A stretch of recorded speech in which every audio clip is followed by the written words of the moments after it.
एक दफा का जिक्र है कि एक सौदागर था जिसकी 3 बेटियां थी।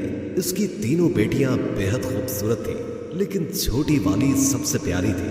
उस सौदागर को अपनी तीनों बेटियों से बेइंतहा प्यार था। वो बस डरता था कि कहीं उसे कोई छोड़ कर न चली जाए। इसलिए एक दिन सौदागर ने फैसला किया कि वो अपनी तीनों बेटियों से पूछेगा कि वो उससे कितनी मोहब्बत करती है। वो यही सोचते हुए अपनी सबसे बड़ी बेटी के पास गया और पूछा, बेटी तुम मुझसे कितनी मोहब्बत करती हो?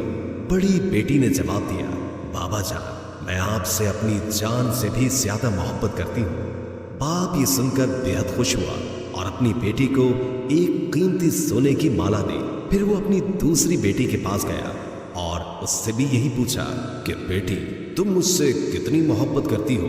दूसरी बेटी ने जवाब दिया, बाबा मैं आपको इस पूरी दुनिया में सबसे ज्यादा चाहती हूँ। बाप बेटी की बात सुनकर खुश हुआ और उसे बहुत सी सोने की अशर्फियां दी।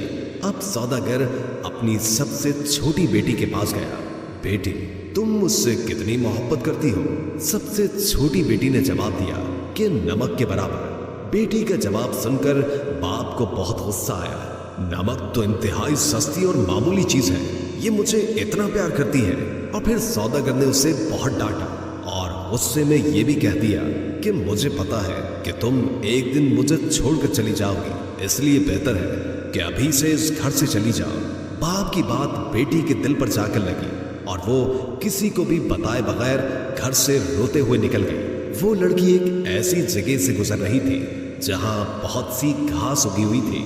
लड़की ने अपने लिबास के ऊपर ही एक और घास का लिबास बनाकर पहन लिया ताकि पहचानी न जाए।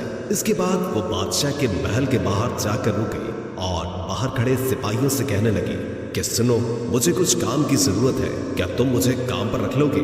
मुझे सब काम आता है। नहीं बीबी, हम ऐसे किसी को काम पर नहीं रख लेते, जाओ यहाँ से।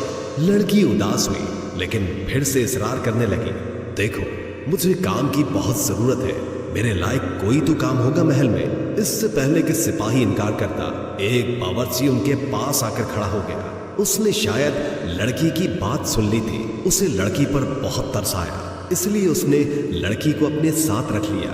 बावर्ची ने उसे सारे काम समझाए और उसे उसके सोने की जगह भी दिखा दी जहां और भी औरतें थी। किसी को उस लड़की का नाम तो नहीं मालूम था, तो उसका घास वाला लिबास देखकर सबने उसका नाम घसियारी रख दिया। अगले दिन महल में हलचल मची कि बादशाह एक बहुत बड़ी तकरीब का इनेकाद कर रहे हैं, उसमें हर कोई शरीक हो सकता है।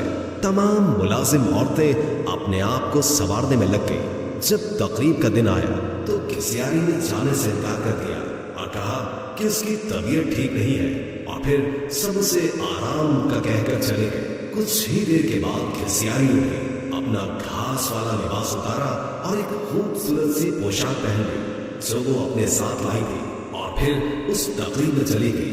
वो इतनी खूबसूरत लग रही थी कि वहां तमाम हाज़रीन की नजरें उस पर उठ रही थी। हर कोई ताज्जुब में था कि इतनी हसीन लड़की कौन है। वहां बादशाह का बेटा भी मौजूद था। उसने जब इस हसीन लड़की को देखा तो देखता ही रह गया, और फिर शहजादे ने पूरी तकरीब बस घसियारी के साथ बातों में गुजार दी। शहजादे ने किसी और की तरफ आंख उठाकर भी न देखा। फिर घसियारी किसी की भी नजरों में आए बगैर वापस महल में आ गई। अगले दिन औरतों ने कहा कि तुम्हें वहां होना चाहिए था। कल बादशाह का बेटा एक हसीना पर लट्टू हो गया और सारा वक्त उसी के साथ रहा। घसियारी बज़ाहिर उदास हुई, हाँ काश मैं भी जा सकती। कुछ दिनों के बाद बादशाह ने फिर से एक तकरीब रखी। इस बार घसियारी ने यही बहाना लगाया कि उसकी तबीयत ठीक नहीं है, तो वो नहीं जा सकती। लेकिन सबके जाने के बाद उसने फिर से एक उम्दा लिबास पहना और तकरीब में चली गई। शहजादा उसे देखकर बहुत खुश हुआ और एक कीमती अंगूठी उसे तोहफे में दे दी। फिर तकरीब खत्म होने से पहले ही वो वापस महल में आ गई। दूसरी तरफ बादशाह का बेटा सौदागर की इस छोटी सी बेटी पर फिदा होकर रह गया था। उसने फैसला किया था कि वो अपने बाप से इस लड़की का जिक्र जरूर करेगा। अब अगली तकरीब शहजादे ने खुद जानबूझकर रखवाई ताकि वो इस लड़की से मिल सके, लेकिन इस बार घसियारी न आई। शहजादा उदास हुआ। बादशाह को घसियारी के बारे में कुछ भी मालूम नहीं था, इसी लिए वो परेशान हो रहा था कि उसका पता कैसे और किससे करे। एक दिन शहजादे ने महल के मुलाजमों से साबूदाना बनाने की फरमाइश की। घिसियारी को जब ये पता चला तो उसने खुद साबूदाना बनाने की ख्वाहिश का इजहार किया। उसे इजाजत दे दी गई। घिसियारी ने साबूदाना बनाने के बाद वही कीमती अंगूठी जो शहजादे ने उसे दी थी साबूदाने में डाल दी। अब शहजादा मेज पर बैठा साबूदाना खा रहा था। जब खाना खा चुका तो देखा कि प्याले में अंगूठी पड़ी है। वो अंगूठी पहचान गया और जल्दी से अपने मुलाजमीन को बुलवाया। मुलाजमीन ने बताया कि ये साबूदाना घिसियारी नामी मुलाजमा ने बनाया है। फिर घिसियारी को बुलवाया गया। शहजादा घिसियारी को पहचान न सका, लेकिन जब घिसियारी ने बोलना शुरू किया तो शहजादे को उसकी आवाज सुनकर यकीन हो गया कि ये वही लड़की है जो उसे तकरीब में मिली थी और जिस पर वो दिल हार बैठा है। फिर घिसियारी ने अपना सारा किस्सा शहजादे को बताया कि वो उस महल में किस तरह पहुंच गई। शहजादे ने घिसियारी का बादशाह को बताया और इन दोनों की शादी कर दी गई। शादी के बाद एक बहुत बड़ी तकरीब रखी गई। उस तकरीब में सिर्फ शहर के बड़े बड़े सौदागर और ओहदेदारों को बुलवाया गया था। घिसियारी के बाबा भी उस तकरीब में मौजूद थे। खाने का वक्त हुआ तो मेज हर तरह के लजीज खानों से भर दी गई। लेकिन जब सबने खाना शुरू किया तो पता चला कि खाने में नमक ही नहीं है। घिसियारी के बाबा ने बादशाह को मुखातिब करके कहा, इसमें तो नमक ही नहीं है। बादशाह हल्का सा हंसा और कहने लगा, क्या हो गया सौदागर साहब, सिर्फ नमक ही तो नहीं है, बाकी सब कुछ तो है ना इसमें। ये सुनकर सौदागर की आंखों से आंसू जारी हो गए। बादशाह ने उसे ताजुब से देखा और पूछा कि जनाब आप रोने क्यों लग गए। सौदागर ने कहा, आज मैं अपनी बेटी की बात समझ गया हूँ। खाने में नमक न हो तो चीज बदजायका हो जाती है, चाहे उस खाने में और कितने ही कीमती मसाला जात पड़े हो, लेकिन नमक के बगैर खाना कुछ भी नहीं।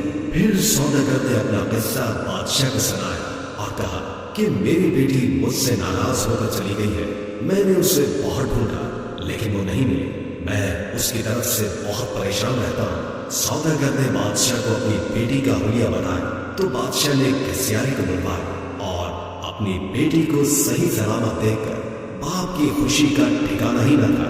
सौदागर ने बेटी को गले लगाया और उससे माफी मांगता रहा।